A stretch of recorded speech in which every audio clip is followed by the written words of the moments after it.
وہ کہتے ہیں کہ جن کی بزرگی مسلمہ ہے، اسٹیبلش ہے، ان کی اس قسم کی جو گستاخانہ باتیں ہیں نا، اگرچہ ہے کفریہ ہیں، لیکن ان کو صوفیاء کی شطیحات کہا جائے گا۔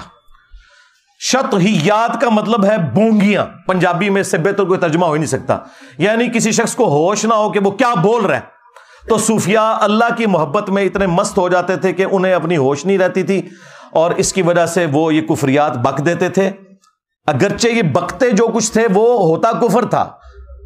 اور وہ کہتے ہیں اگر یہی بات کوئی اور کہے جو بزرگ نہ ہو تو ہم اسے کافر کہیں گے، لیکن بزرگ کو چھوڑ دیں گے۔ دیکھ کیسی دو نمبری۔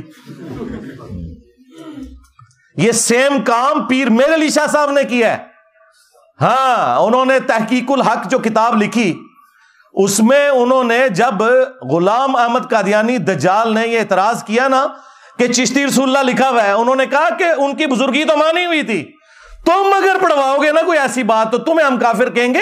وہ تو ایک خاص حالت میں انہوں نے یہ بات کی ہوئی ہے، ان کو ہم کچھ نہیں کہیں گے۔ آپ پتہ چلا کہ قادیانیوں کے سہولت کار کون ہے؟ جس طرح وہ انڈین فلموں میں اور ہالی ووڈ کی فلموں میں اینڈ میں آپ کو پتہ چلتا ہے نا کہ وہ بیچ میں سے سارا ماسٹر مائنڈ وہی نکلتا ہے بندہ جو کہ اس کے خلاف ساری جنگ کر رہا ہوتا ہے۔ یہ بھی سارے ماسٹر مائنڈ خود ہیں۔ آج تک انہوں نے کبھی گستاخانہ عبارتوں کے خلاف کوئی دھرنا دیا، لہذا یہ کوئی بھی ختم نبوت کے اوپر کام نہیں کر رہے۔ ختم نبوت کام وہ ہوگا جو چشتی رسول اللہ اور اشر علی رسول اللہ کے خلاف ہوگا۔ یہ صرف اینٹی قادیانی ہے، ایک چھوٹے سے طبقے کو انہوں نے پکڑا ہوا ہے، اور اپنے بلنڈر جو اس سے بڑے ہیں، بڑے آپ سوچ رہے ہوں گے کیسے؟ اس لیے کہ بھائی غلام القادیانی نے جو کچھ کیا وہ آج تک گالیاں کھا رہا ہے، اور جن کے بزرگوں نے کلمہ پڑھائی ان کو رحمہ اللہ کہتے ہیں، بزرگی ان کی ڈکلیئر کر رہے ہیں۔ اس نے تو اپنے آپ کو امتی نبی کہا تھا، انہوں نے ڈائریکٹ اپنے آپ کو نبی کہا۔ تو بڑے مجرم تو یہ لوگ تھے، اور الٹا ہی بزرگیاں ویل کر رہے ہیں۔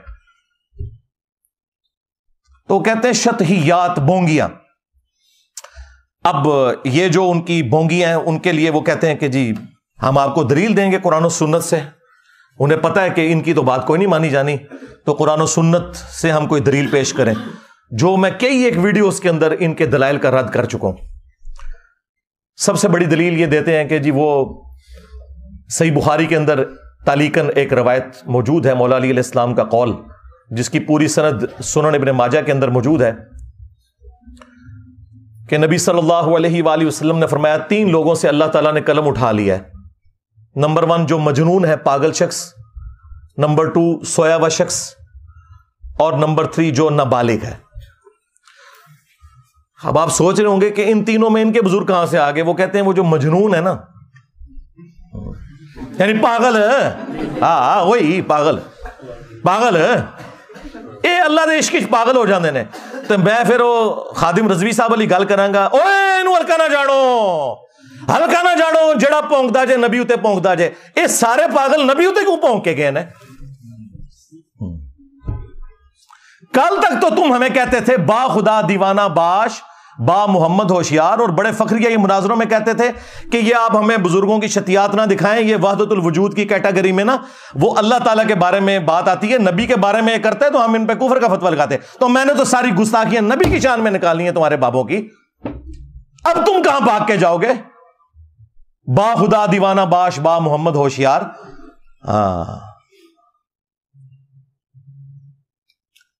تو یہ شتیحات میں یہ والی حدیث پیش کرتے تھے، مجذوب، قلندر، مجنون، پاگل، وہ کہتے ہیں جی اس میں آتا ہے سیدھی طرح کو پاگل سن۔ یہ پاگل ذرا اور ہوتا ہے یار، صحابہ میں تو اس طرح کا پاگل کوئی نہیں ہوا، یہ سارے بعد ہی پاگل آئے نے، ساڑھے بتے ہی لگنے سن پاگل۔ اچھا، دوسری وہ دلیل پیش کرتے ہیں کہ جی وہ مسلم شریف میں ایک حدیث موجود ہے، نبی علیہ السلام نے ایک توبہ کرنے والے شخص کی مثال بیان کی کہ اللہ تعالیٰ کو توبہ کرنے سے کتنی خوشی ہوتی ہے۔ اس شخص کی مانند کہ جو کسی صحرا کے سفر پر ہو اور اس کا سارا سامان سواری پر لدا ہوا ہو، تھوڑی دیر کے لیے وہ آرام کرے اور اس کی سواری وہاں سے غائب ہو جائے اور اسے اپنی موت سامنے نظر آئے۔ اتنے میں اچانک اس کی سواری سامان سمیت واپس آ جائے تو اسے اتنی خوشی ہوگی، کیونکہ ریگستان میں تو آپ سواری کے بغیر، سامان کے بغیر سفر کر نہیں سکتے، کئی دن تک پانی آتا ہی نہیں ہے. تو خوشی میں اس شخص کی زبان لڑکھڑا جائے اور وہ یہ کہے کہ اے اللہ تو میرا بندہ میں تیرا رب، بجائے یہ کہنے کے کہ میں تیرا بندہ تو میرا رب، اس کی زبان لڑکھڑا جائے. تو اس بات کو وہ دلیل کے طور پر پیش کرتے ہیں کہ ہمارے بزرگوں کی زبان بھی لڑکھڑا جاتی تھی، کہنا وہ کچھ اور چاہتے تھے، یہ نکل جاتا تھا. دیکھیں کتنا جھوٹ بولتے ہیں یہ اپنے بابوں کو بچانے کے لیے. وہ تو پڑھواتے تھے، پڑھ بیٹا. اور یہاں پہ کیا جھوٹ بولتے ہیں، اس کے آخری الفاظ سکپ کر دیتے ہیں. اس میں الفاظ ہیں من شدت الفرح، خوشی کی شدت کی وجہ سے، زبان لڑکھڑانے کی وجہ سے نکلا.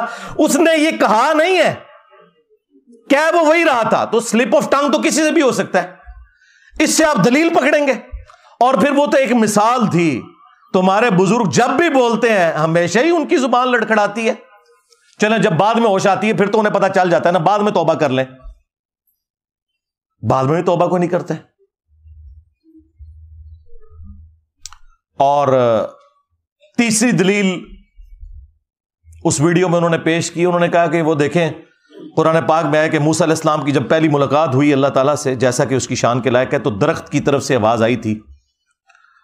وہ درخت اللہ تعالیٰ کی تجلیات کا مرکز بن گیا تھا. تو اس طرح ہمارے بزرگوں کی زبان اللہ تعالیٰ کی تجلیات کا مرکز بن جاتی ہے. اصل میں اللہ ان کے منہ سے بول رہا ہوتا ہے. استغفر اللہ. اور یار یہ عقیدہ تو ہمارا کسی نبی کے بارے میں نہیں ہے. رہ گیا یہ مثال دینا اس درخت کی یا کوہ طور کی مثال دینا کہ اس پہ اللہ نے تجلی ڈالی تھی. اس مثال کا تمہارے بابے سے کوئی لینا دینا ہے؟ آپ ہمیں پیغمبروں سے کوئی بات لا کے بتائیں کہ پیغمبروں کے اوپر کیفیت طاری ہوتی ہو اور پیغمبر اپنے منہ سے بول رہے ہوں اور وہ کہہ رہے ہوں کہ اس وقت اللہ میرے منہ سے بول رہا ہے. کفری عقیدہ ہے یہ. ہمارے محبوب علیہ السلام کے لیے بھی قرآن میں آیا وما ينطق عن الهوى ان هو الا وحی یوحى. یہ اپنی خواہش نفس سے کچھ نہیں کہتے، یہ وہ کہتے ہیں جو انہیں وحی ہوتا ہے. ہم تو رسول اللہ کے لیے بھی یہ نہیں مانتے کہ ان کے منہ سے اللہ بولتا تھا، وحی ہوتی تھی. کس بات کو کہاں جوڑتے ہیں جا کے. اور چوتھی دلیل یہ دیتے ہیں کہ جی وہ بخاری میں حدیث ہے ہاتھ بن جاتا ہوں، پاؤں بن جاتا ہوں. اچھا بس اتنی حدیث ہے؟ یہ پوری حدیث، یہی حدیث دلیل بنائی ہے کشف المحجوب میں بھی علی حجویری صاحب نے بھی. اس حدیث کے اوپر میں تفصیلی بول چکا ہوں. میری آپ یوٹیوب پہ ایک ویڈیو ضرور دیکھیں، توحید سے متعلق 10 دھوکے جو ان کے بزرگ دیتے تھے، ان میں نے اسے بھی ڈسکس کیا. یہ تو اللہ تعالیٰ نے کہا ہے کہ جب کوئی شخص فرائض پر پابندی اختیار کرتا ہے اور نوافل کے ذریعے ہمارا قرب حاصل کرتا ہے تو میں اس کے ہاتھ بن جاتا ہوں جس سے وہ پکڑتا ہے، میں اس کے پاؤں بن جاتا ہوں جس سے وہ چلتا ہے، میں اس کی آنکھ بن جاتا ہوں جس سے وہ دیکھتا ہے. تو کیا مطلب بھائی کہنا کیا چاہ رہے ہو؟ تم یہ کہنا چاہ رہے ہو کہ اللہ اس کے پاؤں بن جاتا ہے، خود فزیکلی حلول کر جاتا ہے اس کے اندر؟ نہیں، یہ مطلب نہیں ہے. اس کے پاؤں نہ اور ہاتھ اللہ کا مظہر بن جاتے ہیں. بس پھر وہ ایک چھلانگ میں فلاں جگہ پہنچ جاتا ہے اور فلاں جگہ پہنچ جاتا ہے اور فلاں جگہ. بھائی اس حدیث کے اینڈ پہ آپ پڑھیں کہ جب وہ اپنے دشمن کے اگینسٹ مجھ سے پناہ طلب کرتا ہے تو میں اس کی دعا قبول کرتا ہوں. ہاں اگر وہ بن چکا ہے تو خود کیوں نہیں دشمن کی ایسے گیچی مروڑ دیتا؟ دعا کیوں مانگتا ہے؟ وہ تو مظہر بن چکا ہے نا. اس کا معنی بالکل یہ نہیں ہے. اس کا مطلب یہ ہے کہ کوئی شخص اللہ کے ساتھ کمیٹڈ ہو، پھر اللہ تعالیٰ اسے نیکیوں کے اوپر استقامت دے دیتا ہے. ہاتھ بن جاتا ہوں، پاؤں بن جاتا ہوں، آنکھیں بن جاتا ہوں. اس سے مراد یہ ہے کہ پہلے تو وہ اپنی کوشش کرتا ہے نا، اس کے بعد میں اسے استقامت دیتا ہوں کہ پھر پوری زندگی اس کی آنکھیں، پاؤں، ہاتھ، کان گناہ کی طرف نہیں بڑھتے بلکہ میری طرف ہی آتے ہیں. یہ میں اسے انعام دیتا ہوں. یہ کہتا ہے پھر انعام کیا ہوا؟ انعام یہ ہے کہ پہلے اس نے کوشش کی، استقامت ہی تو انعام ہے. پوری زندگی نیک عمال کرنے والے لوگ بھی اینڈ پہ جا کے اپنا بیڑا غرق کروا بیٹھتے ہیں. استقامت سے بڑی کوئی نعمت نہیں ہے. تو یہ اللہ تعالیٰ کی طرف سے اسے انعام ملتا ہے. لیس کمثلہ شیء وہو السمیع البصیر. اللہ کی مثل کوئی شے نہیں ہے، وہی سننے والا دیکھنے والا ہے. اللہ کے لیے ہم مثال ہی نہیں بیان کر سکتے کہ جی میں پاؤں مان جاتا ہوں، اس سے مراد یہ ہے کہ اللہ اس کے پاؤں مان جاتا ہے. نہیں نہیں نہیں، یہ لٹریچر کی زبان میں بات ہو رہی ہے. ہمارے نبی علیہ السلام کے لیے ہے نا، قل ان صلاتی و نسکی و محیای و مماتی للہ رب العالمین. اے نبی تم فرماؤ اپنی امت سے کہ بے شک میری نماز، میری قربانی، میرا جینا، میرا مرنا سب کچھ اللہ کے لیے. اچھا دیکھیں، ساری عزتیں انہوں نے اللہ کے نام کے اوپر، رسول کے نام کے اوپر ویل کی ہوئی ہیں، لیکن اس کے اگینسٹ عبادت ان بزرگوں کی کروا رہے ہوتے ہیں. بڑے پہنچے نے اللہ نو کتنے ذکر بھی نہیں کرتے بچے. جب ٹیکنیکل ڈسکشن ہوتی ہے تو پھر اللہ کو بیچ میں ڈالتے ہیں. میں اسی پہ پھر عرض کرتا ہوں نا کہ عزتیں اویل کی تم نے اللہ اور اس کے رسول کے نام کے اوپر عز و جل و صلی اللہ علیہ وآلہ وسلم. چندے بٹورے تم نے قرآن و سنت کے نام کے اوپر، سواریاں سوار کی تم نے مکے اور مدینے کے نام کے اوپر، اور پھینکی جا کے بغداد شریف، اجمیر شریف، دیوبند شریف، بریلی شریف میں. غداری کی ہے تم نے اللہ کے ساتھ اور اس کے رسول کے ساتھ عز و جل و صلی اللہ علیہ وآلہ وسلم. پھر دیکھ لو اس غداری کا انجام کیا ہوا ہے. کتنی بڑی بلا اللہ نے تمہارے اوپر چھوڑ دی ہے. ہاں میرے نبی عیسیٰ ہے ہی کوئی نہیں، تیرے بابے تھے شے ہی کوئی نہیں. ہاں کہتے ہیں تاریخی اتنا بڑا فتنہ کوئی نہیں آیا. ہاں ہاں بالکل بالکل ٹھیک ہے، عربی والا فتنہ. واقعی ان کو تو آج تک کسی نے چیلنج ہی نہیں کیا تھا. یہ بیٹھے ہوتے تھے حکومتوں میں، کوئی بات کرتا تھا اس کو خاندان سمیت غائب کروا دیتے تھے. یہ تو آج یہ ماڈرن ڈیموکریسی، ماڈرن جو ویلیوز اس وقت اور سوشل میڈیا اور فریڈم آف ایکسپریشن کی برکات ہے. ادروائز یہ لوگ تو ابھی تک تو یہ حکومت کرتے آ رہے تھے، لیکن ہر عروج کو زوال ہے. یہ تو ہونا تھا ایک دن. وہ اللہ تعالیٰ کی سنت ہے، جس سے مرضی کروا لے. پیچھے تو اللہ ہوتا ہے نا، انسان تو کچھ بھی نہیں کر سکتا. تو اس قسم کے یہ لیم ایکسکیوزز پیش کر کے دفاع کیا کرتے تھے اپنے بابوں کا.